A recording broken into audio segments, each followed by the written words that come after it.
Assalamualaikum warahmatullahi wabarakatuh. Baiklah, sebelum kita ke pembahasan dalam video ini, izinkan saya memperkenalkan diri terlebih dahulu. Perkenalkan, nama saya Kanita Amelia dengan NIM 1062271, mahasiswa program studi Hukum Tata Negara, Fakultas Syariah semester 4 kelas A dari Universitas Islam Negeri Sultan Taha Saifuddin Jambi. Dalam video ini, saya ingin menceritakan sedikit mengenai hukum tata negara dan politik hukum. Tanpa berlama-lama, langsung saja dimulai dengan apa itu hukum tata negara.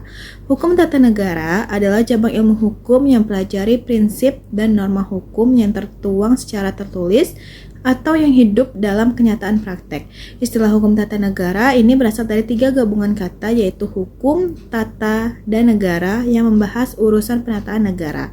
Hukum tata negara cabang dari ilmu hukum yang mengatur tentang organisasi negara, termasuk struktur, tugas, dan wewenang lembaga-lembaga negara, serta hubungan antara negara dengan individunya. Secara sederhananya, hukum tata negara ini adalah ilmu yang membahas tentang struktur kenegaraan. Fokus utama hukum tata negara adalah pada konstitusi atau undang-undang dasar suatu negara yang menjadi dasar hukum tertinggi dalam suatu negara.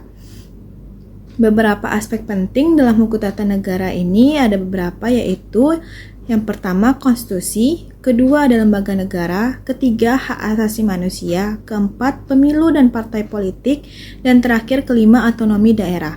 Tujuan dari hukum tata negara ini ialah untuk menciptakan sistem pemerintahan yang efektif, efisien, dan adil, serta menjamin stabilitas dan legitimasi pemerintahan di mata masyarakat.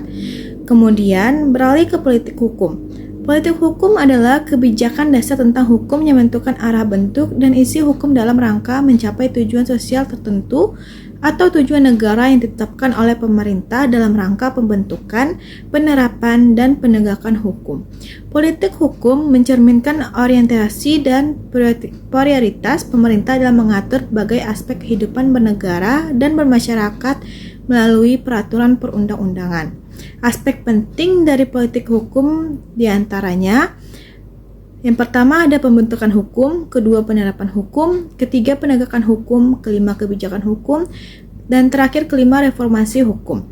Politik hukum berperan penting dalam menciptakan sistem hukum yang mampu mendukung pembangunan nasional, menjaga stabilitas dan ketertiban, serta melindungi hak dan kepentingan masyarakat. Baiklah, saya rasa cukup sampai di sini. Semoga dengan penjelasan singkat dari saya ini dapat membantu. Dan saya mohon maaf apabila ada kesalahan dalam berbicara dan tutur kata yang tidak mengenakan. Saya akhiri, wabillahi taufik walhidayah. Wassalamualaikum warahmatullahi wabarakatuh.